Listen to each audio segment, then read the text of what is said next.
สบายดีท่านผู้ชมถือว่ามื้อนี้ก็เป็นมื้อวันที่25เนาะเดือน8ปี2026ถือว่าหลังจากน้ำท่วมวิทย์น้ำแห้งแล้วเนาะตอนนี้ก็น้ำแห้งปกติน้ำจะท่วมเมื่อทีเราจะมาไถ่ถามเบิ่งยามพ่อเนาะที่ว่าน้ำท่วมวัดมื้อช่วงนึงนี้เพิ่นอยู่จังใดมาไถ่ถามเบิ่งก่อนยังพ่อนี่เพิ่นไปทางใดคืออัดตูขักแทะโอ้วัดนี่ก็ถือว่าน้ำนี่ท่วมหมดได้พี่น้องเอ้ยเมื่อกี้นี่เมื่อช่วงน้ำขึ้นมากินนี่น้ำท่วมแต่ว่าบ่ทันได้เทิงคันลิฟต์หอแจกยังพ่อไปทางไหนละอยู่ในบ่เฮ็ดวิชากันนะโอ้พุดพอออกสายค่ำ เราจะไปหาเพิ่นเบิ่งว่าเพิ่นขาดเคินอย่างแน่เพิ่นขาดเคินนะของอยู่ของกินบ่อาหารว่างบ่ถามเบิ่งเพิ่นก่อนเนี่ยพ่อยังละลืมซื้อเพิ่นละถือว่าน้ำท่วมที่นี่ไหลเลยนะไหลลงมาพี่เลยถือว่าเกือบทิพย์นะบนพื้นนะหอนะ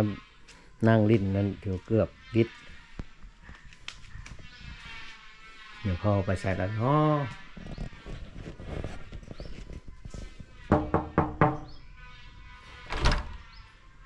เดี๋ยวพ่อนอนบ่อยู่กระเด้อเดี๋ยวนี้อยู่ในห้องนี่วะ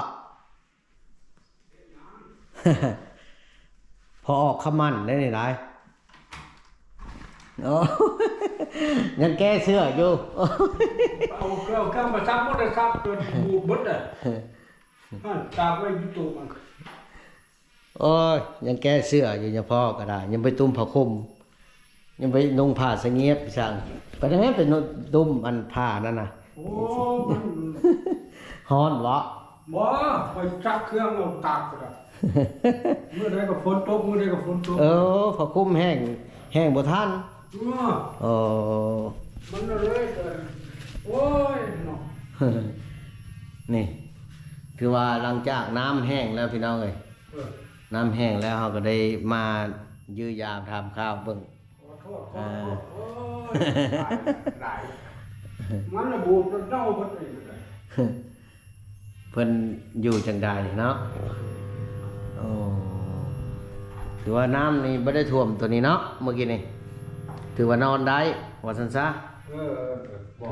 ถือว่านอนได้อยู่อันอยู่พื้นตัวนี้ยังบ่ได้ขึ้นมาฮอดพื้นอยู่ลุ่มนั่นก็ยังบ่ได้ขึ้นมาฮอดแต่ว่ามื้อนี้เฮาก็ได้มาแวะหาย่าพ่อเพิ่นถือว่าเพิ่นอยู่คนเดียวย่าพ่อก็ถือว่าได้ยินข่าวว่าเพิ่นอยากไปลิ้นน้ำขน้อยอยู่เหนือพุ่นแต่ว่าย่างบ่ฮอดพี่น้อง ก็เลยมาแวะลิ้นน้ำเพิ่นเพราะว่าทางขี้ตมหลายขี้ตมนี่สุดบ้านเลย หลังจากน้ำแห้งแล้วก็ป้อขี้ตมย่างซื่อๆก็ยังจะพลาดเนาะ เว้ยเอาล่ะเพิ่น ไปได้เมดแล้วบ่มีฮะมียังวะ ยังอยู่ที่หามัน เดี๋ยวสิเอามาให้ใหม่อีกมื้อนี้มาถามเบิ่งก่อนยันบ่ทันได้เมด ขนมไข่แบบเจ้าพ่อเอามาแซ่บเลยอันนั้น ขนมยูโร ว่า แซ่บล่ะ อ๋อกินกับกาแฟ แม่นๆกินกับกาแฟครับอ๋อก าแฟกับเบิดเลย บ่กาแฟอยากได้กาแฟเนี่ยบ่น้อยเดี๋ยวสิเอากาแฟกับเอาขนมเดี๋ยวสิเอากาแฟกับขนมมาให้ เอาเท่านั้นแหละ เลย ไข่มันก็ยังอยู่ โดยอ๋ออยู่ดีมีแฮงเนาะ มันอันนั้น ซักเครื่องเลยมันเนี่ยมันบูดมันเน่าหลายโอ้ยบ่ได้ซักเครื่องบ่ได้คุ้มบ่ได้เลยว่า อืม เลยเอาไปซักตากไว้ตุ่มเนี่ย โอ้แบบมันบ่มีอันตู้ปั่นมันก็เลยน่านแห้ง ร้านแห้ง โอ้ ก็นั่งเบิ่งเสียงหนังสืออยู่นั่งอ้าวเสียงก็แก๊กแม่นแล้วบ่ได้นั่นนะบ่ได้นอนได้ เห็นแม่ออกมาจังหันละเมื่อเท่าใดเทื่อก็เว้าให้ฟังว่าพญาพ่ออย่าขึ้นมาลิ้นน้ำว่าหากย่างมาบ่ฮอด เพราะว่า ฮ้อนหันค่าเนี่ยมันไม่ออกปิ้นบ่ แม่ออกปิก เออ ฮ้อนหันไม่ออกปิ๊ก โอ้ไปบ่ไหวแล้ว ไปบ่ไหวแล้ว ถ้าสิต้มจัก แม่นนั่นน่ะ โอ้ย บัดมันแห้งจุบเจือแล้วจะไปลิ้นน้ำ ย่างไปดิมันหันไปซะได้ว่า มันบ่แม่นซะแล้วตกอยู่ตลอด เลยพลกับพายุก็เข้าตลอด เออ มันแห้งจุบเจือแล้วจังย่างเลาะขึ้นไปลิ้น เออ ชมวิว เออเมื่อวานนี่ก็เป็นแห้งๆเลย เลยเมื่อวานนี้มันแดดเด้ เพิ่นมาเลื่อยไม้เด้พวกคณะบ้านบ่บ้าน อืม เพิ่นมาเลื่อยไม้เลื่อยไม้เฮ็ดไปเฮ็ดบ้านเขาอยู่ใต้ของการบ่ เลยสงสัยโอ้เพิ่นสิเฮ็ดไม้พาย ฮะ ไม้พายเฮือซ่วงเด้ ว่า เพิ่นสิเตรียมมันซ้อมเฮือ ซ้อมเหือแล้ว สิ สิ มวยเราล้มว่าใครเอาไว้ หน่อย ตั้งแล้วมันไม่ออกแล้วเจ้าก็มาจังหันมาน่ะ หน่อยเห็นไหมออกมาจังหันเราเว้าให้ฟังอยู่เลยว่าอย่าพ่อน่ะย่างขึ้นมาลิ้นน้ำเจ้าเดี๋ยวนี้แต่ว่าย่างขึ้นมาบ่ฮอดว่ะเอาก็เลยบ่มีโอกาสมาคำฝนตกขี้ตมจังพาเขาลงเฮือน ทั้งหยังตัวหยังเนาะ แล้วอยากมาถามเบิ่งเลยว่าอย่าพ่ออยากได้หยังแหน่ว่านะ เมื่อนั้นว่าจะไปเด้อหลวงพ่อนั่นไม่ออกนั่นแหละห้างข้าวสุดท้าย อืมเลย เอ้ามันคือมาขี้ตมหลายมันคือมือโอ้ยมันเมินมันไปบ่ได้หรอกก่อน เลย ขี่รถจักรไปนึกว่าเจ้ามันจะบอกโว้ยเขาก็ไปพักกับลูกนี่เลยยัง พระเจ้าก็ว่าจานป้องคือบ่พาไปว่าโอ้จานป้องก็ยันลาบบ่ได้จะได้ไปพาเพิ่นล้มอยู่นำทางแล้วล่ะนะ แล้วก็ทวนอยู่บ่ไป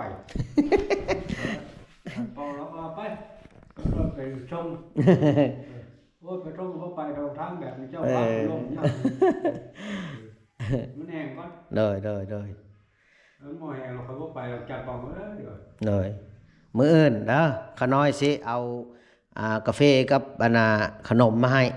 เลย ใช่ ถือว่ากาแฟกับขนมนี่ถือว่าเป็นอันการถือว่ากินตอนแรงเนาะ ตอนแรง เจ้าก็ตอนเช้า เลย ฉันจังหันมาแล้ว เลยถือว่าพี่น้องเอ้ยเนี่ยพ่อเพิ่นบ่ได้สานเพลได้พี่น้อง เพิ่นสานแต่จังหันถือว่าออกตนญาติโยมนี่ก็เพิ่นก็ได้ลงมาแต่ตอนเช้าแต่ก่อนนี่จังหันแล้วก็มีเพลนแต่ว่าเนี่ยพ่อเพิ่นบ่เคยสั่นเพลน ฉันได้เท่าเดียว เพิ่นสั่นแต่จังหันแล้วก็แล้วถือว่าตั้งแต่ก่อนนี่เนี่ยพ่อไปบวชอยู่ไสก็อันน่ะจริงๆบ่ได้สั่นจังหันนี่ มึงกินเหอะ เมืองหินเหิบเนาะ โอ้ แสดงว่าบวชแล้วเข้าไปอยู่ในป่าในดงเลย กรรมฐาน กรรมฐาน โอ้ก็เลยบ่ได้ลึงกับสารเพล บ่ โอ้ วิจัยไปเรื่อยๆไปน้ำพุน้ำพาน้ำดงไป หน่อย แล้วก็เมื่อได้ชั้นเกิดได้ชั้นเมื่อใดบ่ได้ชั้นก็แล้วไป โดยโอ้ก็เลยเป็นอันบ่อยากเนาะ ว่ามันก็เป็นชื่อๆไปเด้อ หน่อย มักไม้บักตอกไปเบิ่งเงินมักไม้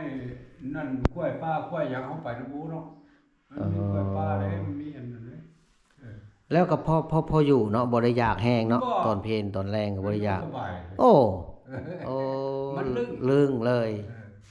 โอ้คันว่าตอนเพลก็คันว่าคิดอยากก็จกไว้ตอนเช้า บ่ขึ้นเลยเนาะคันกินกาแฟกินหยังแล้วก็แล้วไป มีแต่ว่าจับกล่องเรามากมายยังมื้อแรงเนาะหลังจากแล้วก็มาติดกล่องให้ อืมหน่อย มื้อนี้เนาะเรามาช่วงไว้อยู่ในบาทนั่นแหละ หน่อย ในบาท เอาไว้ให้เราสั่น เอาไว้ ให้เรากิน มา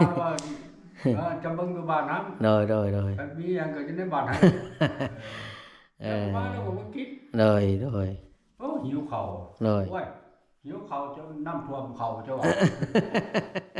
เจ้าบ่ได้เห็นนาเจ้าเรือหิวเขาหัวเจ้าฟังแล้วว่าบ่เครียดไอ้หัวแล้วเป็นคนแบบนั้นอยู่เจ้าก็เบรกไว้เรื่อยแล้วก็ล่วงไป เลย เบรกไว้เรื่อยเนี่ย เลยเอาจังซั่นล่ะเนาะถามเบิ่งมื้อรถจักรมื้อนี้มาถามเบิ่งแล้ว เมื่อไม่ออกจากบ้าน เลย เพิ่นลืมโทรศัพท์ไว้หัน Ờ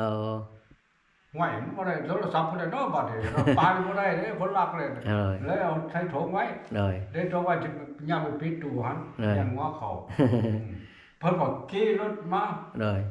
เอ้าเห็นโทรศัพท์พน้อยว่าว่าซั่นว่ายุกถุงนี่ว่าคนบ่ปาหันแล้วมันมีเด็กน้อยบ่มีคนกับผู้อยู่หันใกล้ๆหัน rồi มากไปหัน rồi áoนั่นล่ะเด้อขอบใจดีมีแห้งเดี๋ยวไปย่างเบิ่งหอมๆวัดก่อนพี่น้องเอ้ย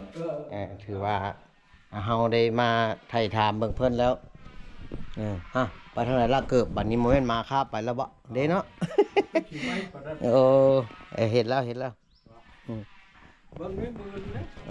บ่ดำๆมันจะเป็นย่างโดยอันนี้ก็ถือว่าน้ำก็แห้งลงพี่น้องเอ้ยเด้น้ำแห้งลงใหม่ๆนี่ย่างแห้งก็บ่ได้มื้นพลาดเพราะว่าน้ำนี่จะวัดเลยพี่น้องเอ้ยเมื่อช่วงมันขึ้นมากินนี่อันนี้ก็แม่นหลังจากน้ำแห้งลงแล้วเนาะเพิ่นก็ยังบ่ทันได้อนามัยผู้ละมันแดดมันนายพุ่นล่ะยังพ่อเพิ่นจังอนามัยบางทีก็เพิ่นก็ให้ไม่ออกลงมาอนามัยช่วยเพราะว่ามันหลายแบบนี้ล่ะมันได้ให้ไม่ออกเป็นผู้ช่วยอนามัยนำนะพี่น้องเอ้ยถือว่าสำหรับคลิปนี้ก็ขอกราบสบายดี